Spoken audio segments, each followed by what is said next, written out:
জয় গুরু। আজকের আমরা এই ভিডিওতে যে টপিকটার উপর আলোচনা করতে চলেছি সেটি হলো পরম পূজ্যপাদ শ্রী শ্রী আচার্যদেবের বলা এমন একটা বিষয়, এমন একটা বলতে পারেন টপিক, যেটা আমরা শ্রী শ্রী ঠাকুরের দীক্ষা নেওয়ার পর প্রায় প্রত্যেকটা দিন, প্রত্যেকটা মুহূর্ত আমরা সেই জিনিসটার সাথে আমরা যুক্ত থাকার চেষ্টা করি। সেই জিনিসটাকে আমরা সদা সর্বদা নিজের মনের মধ্যে আনার চেষ্টা করি। আজকে আমরা সেই বিষয় নিয়েই তার বলা কিছু কথা শুনবো, যা আমাদের জানাটা প্রত্যেকের জন্যই কিন্তু প্রয়োজন। যাই হোক, আজকের এই আলোচনাটি এবার আমি শুরু করার আগে আপনাদের কাছে শুধু একটি কথা অনুরোধ করছি, ভিডিওটিতে আপনারা সম্পূর্ণভাবে যুক্ত থাকার চেষ্টা করবেন। আশা করি আজকের এই যেই টপিকটি আপনারা দিলে অতি অবশ্যই এই আলোচনার মাধ্যমে শুনতে পারবেন। দেখবেন, নাম কিংবা বীজমন্ত্র একটা এমন জিনিস, শ্রী শ্রী ঠাকুরের দীক্ষা নেওয়ার সময় এটা আমরা প্রত্যেকেই জানি, সেই দীক্ষা নেওয়ার সময় সেটা বলা হয়ে থাকে আমাদের। তাই এই যেই নাম বা বীজমন্ত্র, এটা যে বাস্তবে কি, আর এর প্রভাবটাই বা কেন, আর কেনই বা করব, এ নিয়ে ঠাকুরের কিন্তু বহু কথাই আছে, বহু কথাই বলা আছে। কিন্তু যে জিনিসটা আমাদের জানা প্রয়োজন তা হলো আমি তার সেই কথাগুলিকে কেমন ভাবে রিপ্রেজেন্ট করছি সেইটা।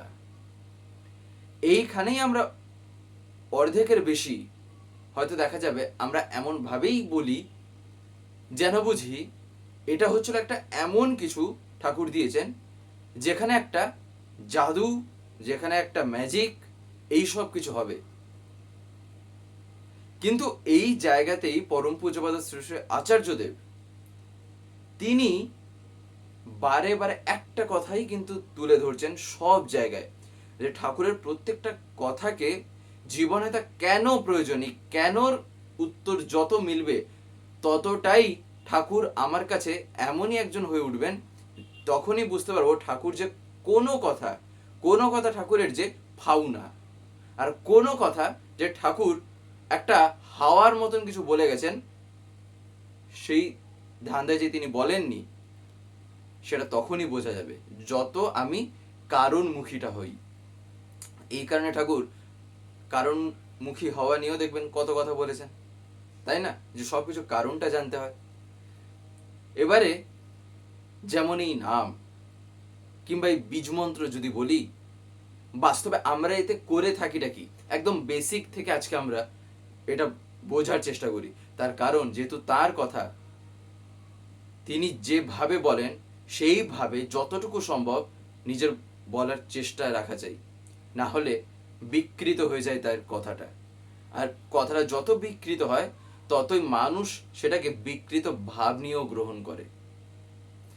যাই হোক, এই যে বীজমন্ত্র আমরা যখন দীক্ষা নিয়ে থাকি, দেখবেন আমাদের বলা হয়ে থাকে কি না, এই যে বীজমন্ত্রটা তোমাকে বলা হলো, এইটা যে আজকে তুমি দীক্ষার মাধ্যমে এটা তুমি যে পেলে তোমার জীবনে, এটাকে তুমি প্রতিনিয়ত প্রত্যেকটা মুহূর্তে উঠতে বসতে খেতে শুতে, যেখানে বাথরুমেও যাচ্ছ সেখানে, রাস্তাতে হাঁটছো সেখানে, যেখানে যাই করছো না কেন, প্রত্যেকটা মুহূর্তে এটা তোমার চলবে। এটা তোমার করার অভ্যাস তুমি এমন ভাবে করে নেবে যাতে নিঃশ্বাস প্রশ্বাসটা যেমন হয়, সেখানে আমাদের কি মন থাকে? মন থাকে না। এই যেমন এই যে আমি কথা বলছি, কথা বলার সময় নিঃশ্বাস প্রশ্বাসে আমার মন নেই, কিন্তু তা সত্ত্বেও সেটা কি তার থেমেছে? সে তার কাজ করে যাচ্ছে। ঠিক একই রকম ভাবেই নাম অভ্যাস করার ফলে এমন একটা আকার ধারণ করে নেয়, এমন একটা নিজের রূপ একটা নিয়ে নেয়, তখন এই নামটা অনবরতভাবে চলতে থাকে। আর এই কারণেই দেখবেন আমরা সকাল সন্ধে যে আমরা প্রার্থনা করে থাকি না, প্রার্থনায় একটা জায়গায় আছে না, অজপা নামে কররে নেশা। কেন? তার কারণটা হচ্ছিল এইটা, মানে এটা নেশা, নামটা বাস্তবে সেই জিনিসই, আর তার উপরে বিশ্বব্রহ্মাণ্ডের কোনো নেশাও আর থাকে না। এমনকি আমরা যত রকম মানে নেশা টেশা শুনি, তার উপরেও ওইটা। তাই দেখবেন যাজন করার সময় কিছু কিছু ক্ষেত্রে এমন স্তরে উঠে যাওয়া হয়, এমন স্তরে তিনি নিয়ে যান, দেখবেন কিছু কিছু ক্ষেত্রে আমরা এটাও শুনেছি যে কেউ যদি ওইসবে ডুবে আছে, ওইসব নেশায়, তাকে বলতে হয় যে আমার কাছে তার চাইতে একটা জবরদস্ত আছে, ওইটা কি তুমি নেবে? এবারে যে ওইসব জিনিসে আগ্রহী সে বলবে নেব, তখনই তাকে এটা দিতে হয়। দিলে তার ওই সব নেশা তখন এমনি ছুটে যাবে। তাই যুদ্ধ টুদ্ধ না করে ওই বেশি কথায় না গিয়ে অ্যাকশনে এমন কিছু করতে হয় যাতে তার জীবনটাও একটা সে ফিরে পাওয়ার মতন ফিরে পায়, তাই না? তাই এই যে নাম, এই নামটা হচ্ছিল এই অজপা নাম।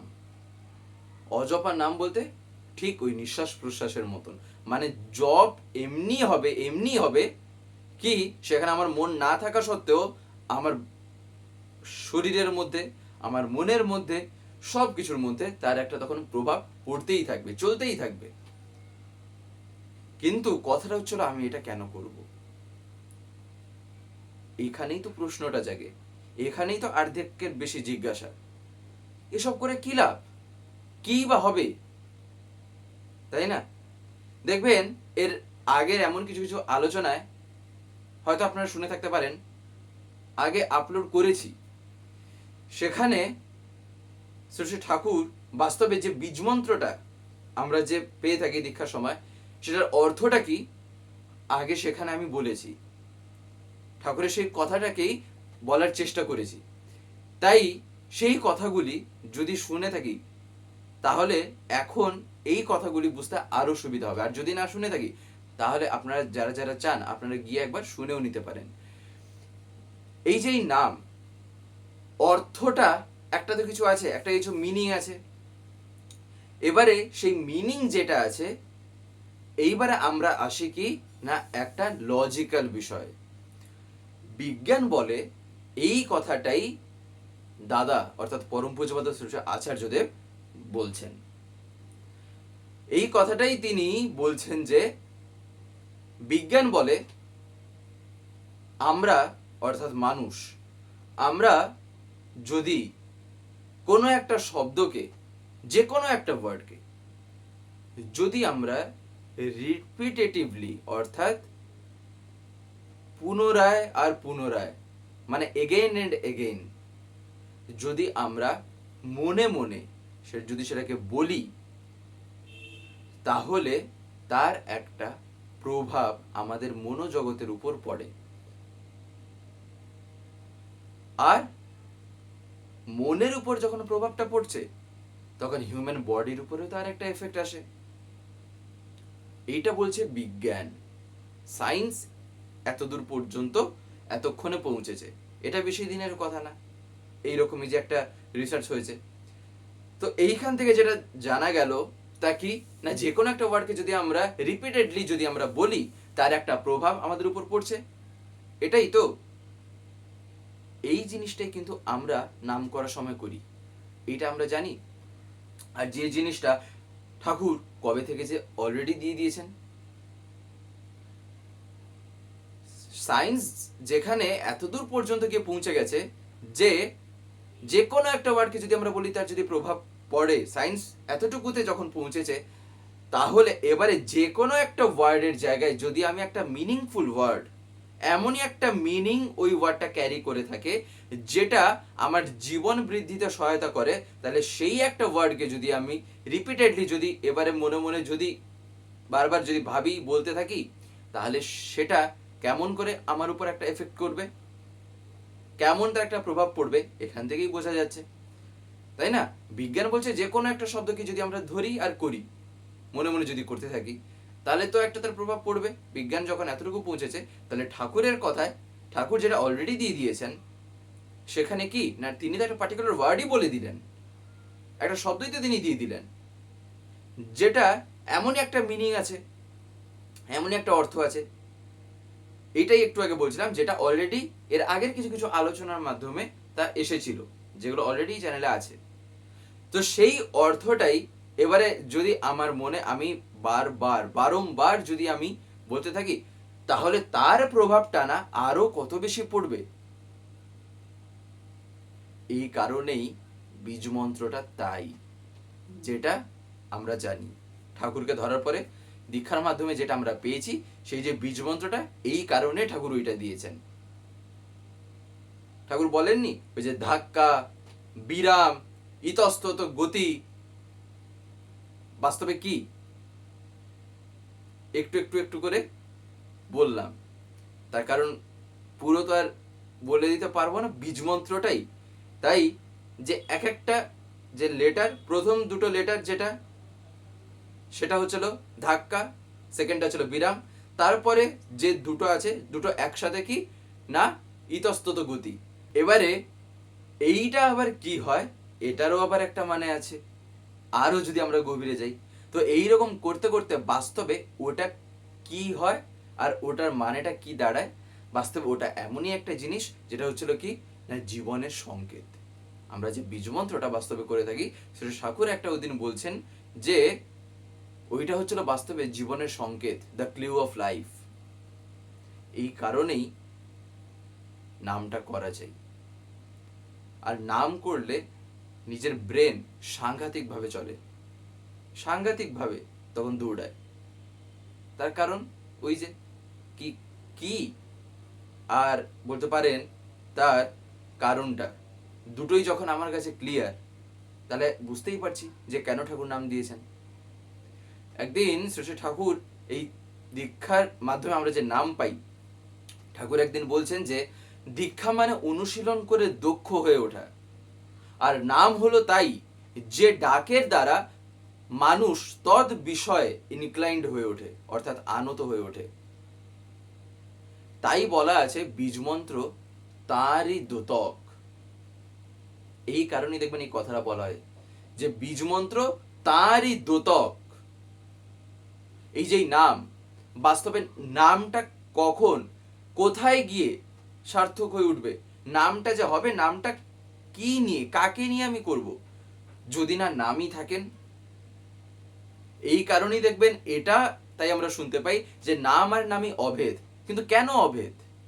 তার কারণ নাম আমি পেলাম কিন্তু নামই কে তাকেই আমি অনুভব করতে পারলাম না, তাহলে আমার নামটা গিয়ে কোথায় পূর্ণতা পাবে, কোন জায়গাটাকে ও ফুলফিল করার চেষ্টা করবে, মানে কোন ফুলফিল করার অর্থে মানে কোন জায়গাটাকে ও বুঝবে যে নামটা গিয়ে এই জায়গাটাকে ও ধরছে, এই জিনিসটাকে বোঝাচ্ছে এই নামটা। তোরা বুঝবেটা কি করে যদি না নামই থাকেন? যার ফলেই ফুলফিলমেন্টটাও হয় না, আর ফুলফিলমেন্ট তখনই হয় যখন নামই থাকেন। আর সেই নামীকে ডাকার পথই হচ্ছিল, নামীকে নিজের জীবনে অনুভব করার একটা অন্যতম পথই হচ্ছিল এই নাম। এইরকম ভাবেই এই দুটো শব্দের মধ্যে সম্পর্ক। এই কারণেই ঠাকুর বললেন যে নাম হলো তাই যে ডাকের দ্বারা মানুষ তদ বিষয়ে ইনক্লাইন্ড হয়ে ওঠে। তাই তিনি হচ্ছেন সেই কেন্দ্র, সেন্টার, গুরু বা আচার্য। তাতে আনত না হলে কিন্তু নাম করা হয় না, তাতে আনত না হলে নাম করা হয় না। এই কারণেই শ্রী শ্রী ঠাকুর এত জোর দিয়েছেন। দেখবেন ঠাকুর তার সশরীরে তিনি যতদিন লীলা করেছেন, ঠাকুর যে কথাগুলি বলেছেন, দেখবেন কিছু কিছু ওয়ার্ড ঠাকুর খুব হেভিলি ঠাকুর ইউজ করেছেন। যেমন কেন্দ্র, গুরু, আচার্য, ইষ্ট, এই যে শব্দগুলো এক একটা, লিভিং আইডিয়াল, এই জিনিসগুলো ঠাকুর এতটাই ব্যবহার করেছেন, ঠাকুর এই জিনিসগুলোর মাধ্যমে বুঝিয়ে দিয়েছেন। আর একটা যেমন কি, একটা হচ্ছিল এই কর্ম। এই কর্ম ঠাকুর এমন এবারে ধরিয়েছেন যে প্রত্যেকটা জায়গায় তিনি দেখিয়ে দিয়েছেন কর্ম ছাড়া কিচ্ছু হবার নেই। তোমাকে জীবনে যাই পেতে হবে, যাই কিছু তোমার পাওয়ার ইচ্ছা যাই তোমার আছে, সব কিছু তোমার কর্মের মাধ্যমে হাসিল করতে হবে।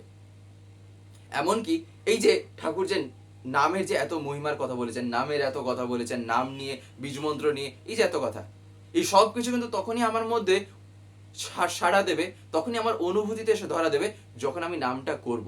তাহলে আলটিমেটলি কি হলো না, সে কর্ম। তার মানে আমার সে কর্মটা না করলে তিনি যেমন ভাবে বলেছেন সেই রকম ভাবে যদি আমার করাটা না হয়ে ওঠে, তাহলে আমার ফলটা কিন্তু আর হবে না, সেটাকে আমি আর পাবো না।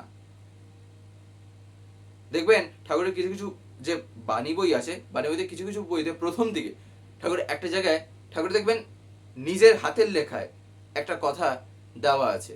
ঠাকুর সেখানে কি বলছেন? ঠাকুর বলছেন না যে আমার কথাও চিন্তাগুলি যদি শুধু তোমার কথাও চিন্তারই খোরাক মাত্র হয়, করার বা আচরণের ভেতর দিয়ে সেগুলিকে যদি বাস্তবেই ফুটিয়ে তুলতে না পারো, তবে পাওয়া যে তোমার তমসাচ্ছন্নই রয়ে যাবে তা কিন্তু অতি নিশ্চয়।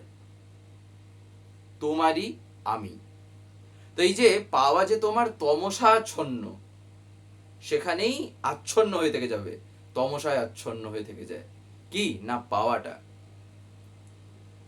এই কারণে ঠাকুর বলছেন যে তাতে আনত না হলে নাম করা হয় না। দেখবেন আমরা আবার এটা অনেক ভাবি যে শুধু নাম করলেই হলো, শুধু মানে এইরকম চলছি বসছি আর শুধু ভাবছি জাস্ট এরকম করছি করছি করছি। বিশেষ করে নাম ধ্যানে যখন আমরা বসে থাকি, যখন আমরা একটা সময় বের করে যখন আমরা বসে যখন করি, তখন তো বলতে পারেন করার যেন এমন হয় যেন নামই যেন মাথায় আসেন, না হলে নামটা কোথায় গিয়ে আমার সার্থক হবে। এই কারণেই ঠাকুর বললেন কেন্দ্র চাই। আর তিনি তো দয়া করে আচার্য পরম্পরা রেখেও দিয়েছেন আমাদের জন্য, তাই না? এটা তো বলতে পারেন জীবনে একটা বিশাল বড়, মানে জীবনে একটা যদি কিছু একটা পাওয়ার মতন পাওয়া হয়ে থাকে তাহলে ছিল তাই। নাহলে জীবনটা যে কোথা থেকে কোথায় যেত, কি যে হতো, নিজের নিজের মতন করে বুঝতাম ঠাকুর বলেছেন এই, আমি একটা ভাব নিয়ে বললাম, আরেকজন হয়তো বললো ঠাকুর বলেছেন এই, সে একটা কথাই। কিন্তু তিনি যে দয়া করে আচার্য পরম্পরা যে রাখলেন, এখানে কি হলো এক আদেশ। অর্থাৎ এখানে আমাদের প্রত্যেকের মধ্যেই একটা জিনিস কাজ করছে, যার ফলেই কিন্তু কি না সেই জিনিসটা এখানে ফর্ম ফর্ম যখন একটা আকার যে নিচে কি করে, তার কারণ ওই এক আদেশে চলে যারা, ঠাকুরের বাণীতে আছে না, এই কারণেই। তাই আমরা কথায় কথায় কেন বলি এটা তিনি বলেছেন, এটা পরম পূজ্যপাদ শ্রী আচার্যদেবের বলা, এটা পরম পূজ্যপাদ শ্রী অবিন্দার বলা, কেন বলে দিই ফট করে কেন? আর বললেই তখন আমরা সবাই তখন আমরা ওই কথাতেই পুরো বলতে পারেন একদম স্ট্রেট হয়ে যাই। কেন হই? তার কারণ আমরা প্রত্যেকেই আমরা জানি যে তিনি যা বলছেন তার উপর কোনো জিনিসই হয় না, আর সেটাই যে বাস্তবে ফাইনাল।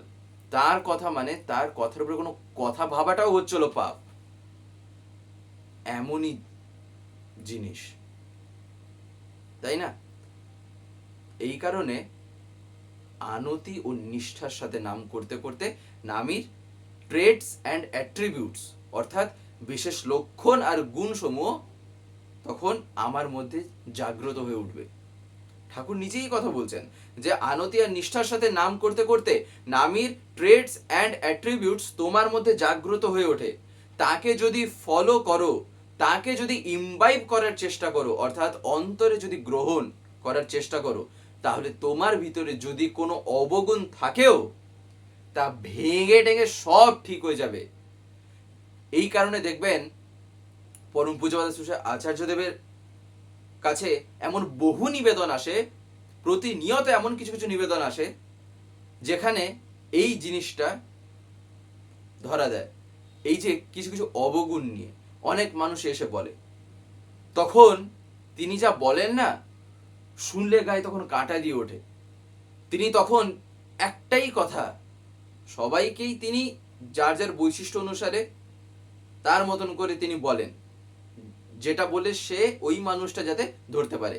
কিন্তু সব কিছুতে তিনি একটা কথা কিন্তু প্রায়ই বলেন যে তোমার যত অবগুণ থাকুক না কেন, যত যা আছে জীবনে সব কিছু উজাড় করে ঢেলে দাও তার জন্য। সে অবগুণ বদগুণ যে গুণই থাকুক, প্রত্যেকটা গুণ যখন তাতে কেন্দ্রায়িত হয়ে উঠবে, তিনি বাছাই ছাঁটাই যা করার তিনি তখন করে নেবেন। তার কারণ তখন আলটিমেটলি আমি কমপ্লিটলি সারেন্ডার, আমি তখন তার শ্রী চরণতলে একদম নিজেকে সমর্পণ করে দিয়েছি। আমার মধ্যে এই আছে সেই আছে, সব হাজার পাপ করেছি, পাপই ঢেলে দিলাম, তুমি যা করার করে নাও। এই জিনিসটা যখন চলে আসে তখন জীবনের কোনো ভয় থাকে না। কিন্তু এই জিনিসটা যদি না আসে তখন কারোর ক্ষমতাও নেই আর আমাকে রক্ষা করার। কে বাঁচাবে তখন? এই কারণে দেখবেন একটা গানও পরম পূজ্যপাদ শ্রী শ্রী দাদা লিখেছিলেন যে এই যে মায়াজাল, এই ঘোর এই যে মায়াজাল এমন ইয়েতে আমায় বেঁধেছে, এমন কঠিন ডোরে যে বেঁধেছে, আমার জীবনটাকে বাঁচাবে এটার কে? একমাত্র আর তিনিই আছেন, তিনি পারেন সেটা করে নিতে। আর এই কারণে শ্রী শ্রী দাদাও একটা কথা বলেছিলেন যে জীবনে যদি ঈশ্বর লাভ করতে চাস, জীবনে যদি ঈশ্বরকে পেতে চাস, তাহলে কিন্তু বাবাইকে ছাড়বি না। তাহলে তিনি কে? শ্রী শ্রী বরদা একদিন বলেছিলেন, যখন পরম পূজ্যপাদ শ্রী শ্রী আচার্যদেব যখন জন্মগ্রহণ করেন, অর্থাৎ যখন তার বলতে পারেন আবির্ভাব হয়, তখন শ্রী শ্রী বরদা একটা কথা বলেছিলেন যে আরে এ তো বাবাই, এ তো বাবাই। এই যে বাবা ই, সেখান থেকেই একটা যে হলো, সবাই তখন তারপর থেকে বাবাই দা আমরা বলতাম। এখন আমরা তাকেই পরম পূজ্যপাদ শ্রী শ্রী আচার্যদেব বলি। তাহলে তার ব্যক্তিত্বটা কি আর তিনি যে কে, সেগুলো এই কয়েকটা কথাই ধরিয়ে দেয় যে বাস্তবে তিনি যে কেউ নন। যাই হোক, আজকের এই ভিডিওটা আমি এখানেই শেষ করবো। শেষ করার আগে আপনার কাছে একটি কথা বলবো, যদি আজকের এই ভিডিওটি আপনাদের ভালো লেগে থাকে তাহলে একটি লাইক করে দেবেন, সবার ভিতরে শেয়ার করে দেবেন, কেমন লাগলো নিচে একটি কমেন্ট লিখে জানাবেন। আর যদি চ্যানেলটিকে এখনো সাবস্ক্রাইব করে না থাকেন তাহলে অতি অবশ্যই চ্যানেলটিকে সাবস্ক্রাইব করে পাশে বেল আইকন প্রেস করে অল করে রাখতে একেবারেই ভুলবেন না। আর এরকম বিভিন্ন নতুন এবং ইন্টারেস্টিং ভিডিও সবার আগে পাওয়ার জন্য। জয় গুরু, বন্দে পুরুষোত্তমম।